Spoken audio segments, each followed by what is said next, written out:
Hey, hold on there. Let's put a single pair on it. Right. Sit up.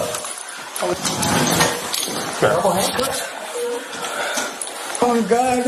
He's taking the cuffs off, man. I want water. Quit. Sit down. I need water. You just got some. That isn't enough.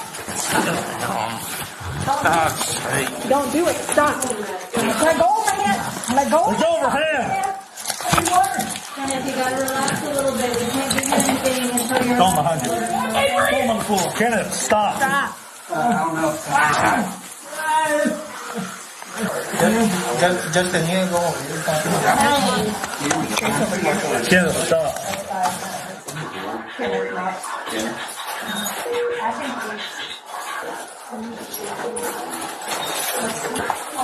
No. Flip him over.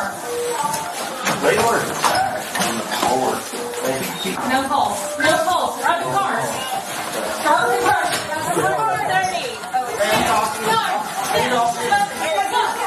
Listen, I want you to take this. 5, 6, 3, 4, 5, 6, 7, 8, 9, 10, 11, 12.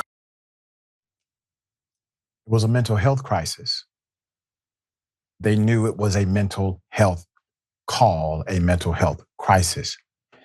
And he's dead. With millions watching and many people benefiting from this program called Indisputable, we just need 1% of the viewers to become a paid member so we can continue to bring this content to you.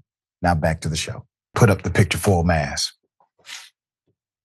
This incident occurred in Dallas, Texas. This was actually back in 2022. We finally have the body cam footage that just came out. His name was Kenneth Knotts. Mr. Knotts was 41 years of age. He was handcuffed in a hospital room at UT Southwestern just after noon in November 2022 after he was taken to the hospital during a mental health crisis. So earlier, Knotts had been taken to the hospital by cops as he embarked on a road trip from his native Austin with his girlfriend and 2 young sons. His mother reportedly said as their car approached Dallas, the tire blew out, and Knotts told responding officers that Austin police were trying to kill him while reportedly acting erratically, combative, and spitting, according to an incident report. So this is your clear demonstration of an escalating mental health dilemma, all right? So he's in a mental health crisis. And that's why you hear some of the individuals utilizing basically what's called soft tone, trying to calm him down, because they realize, at least intuitively, if not medically, that he is enduring through a mental health crisis. As the police took him in for evaluation for mental health, the shirtless man complained that his handcuffs were too tight and accurately predicted he would be killed by the police. Can we, let's pause on that for a moment. Let's pause on that for a moment. When all this started to happen, it seemed to be a simple flat tire.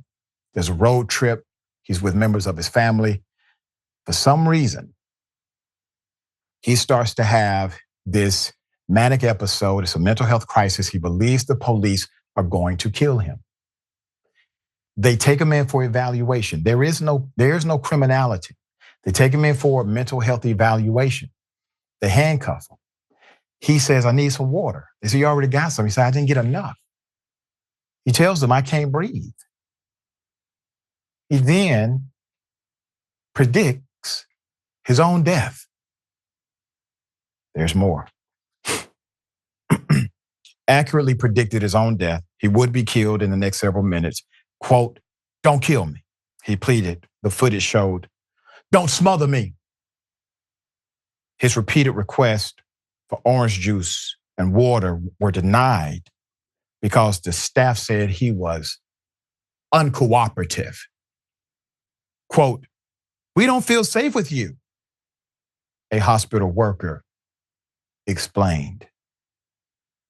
While Knotts fidgeted, officers appeared to be tightening his restraints or adding new ones. "What the F are y'all doing?" the patient asked, only to be told, "Stop. We're taking off the handcuff.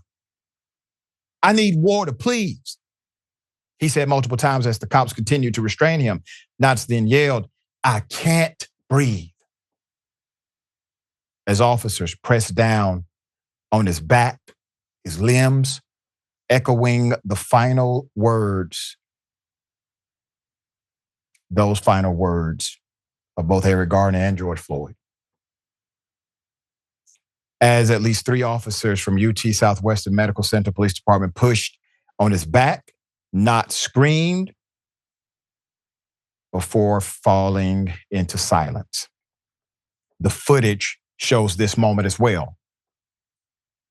As Knotts' body went limp, all but one officer stood up as more than half a dozen medical staffers watched. Quote, "He wasn't breathing, was he?"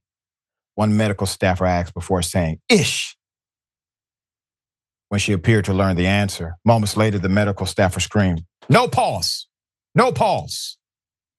The footage was obtained by Henley through a third-party subpoena from the city of Dallas, according to the report.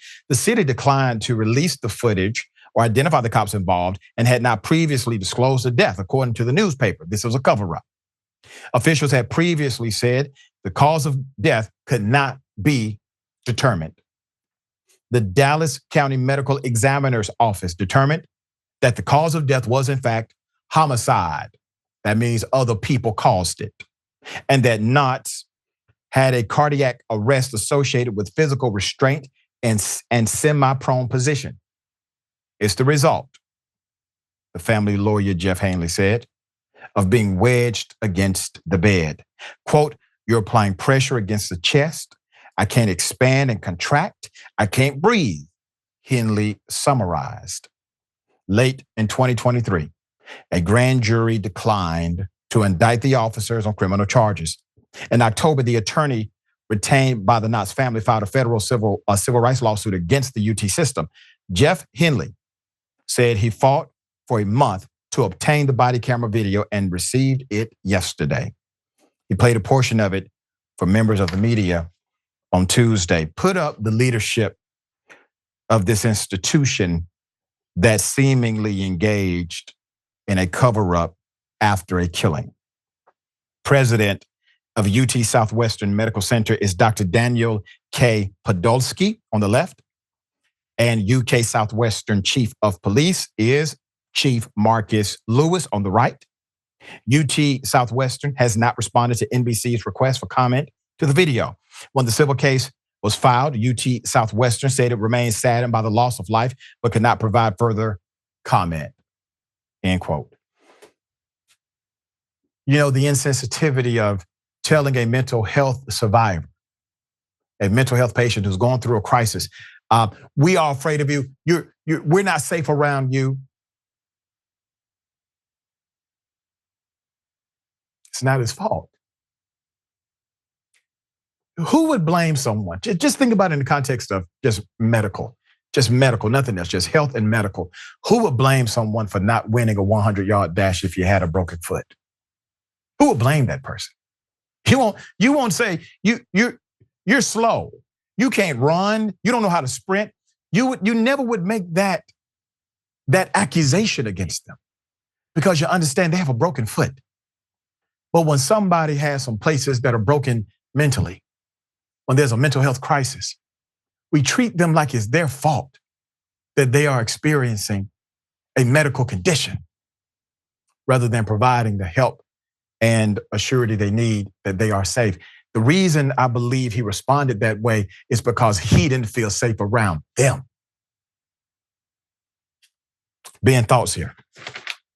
I mean, it's a tragedy in every respect, and I just wish we could get all law enforcement, all medical personnel to understand that when somebody says, "I can't breathe," and this person is already restrained, you back off immediately.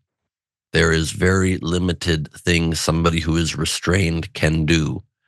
You don't need to have a million hands on the person or even any hands on the person. Yep. Give them the benefit of the doubt. Back off. You know, what's the worst somebody could do? Thrash around, maybe knock over a table. Is the table worth more than a human being's life? You undertake the responsibility when you work in these professions to sometimes deal with people that make you feel uncomfortable. You undertake the oath to deal with people who sometimes are going to make you feel a little bit uncomfortable because they are not acting perfectly, because they're going through a very difficult situation. You deal with it anyway. You take on the job anyway. It doesn't mean that when you get uncomfortable, you get to take a series of actions that take someone's life. I don't think people realize the value of life anymore like they used to or like they should. Every life is of equal value, and your pledge as a public safety or a public health worker is to protect those lives at all costs, not to be cavalier with somebody who is already going through such a difficult situation. It's not the first time that somebody is able to predict their own death. Yeah. And that is the most frightening way possible to go. It's horrible. We will bring updates as the lawsuit continues to move through the justice system.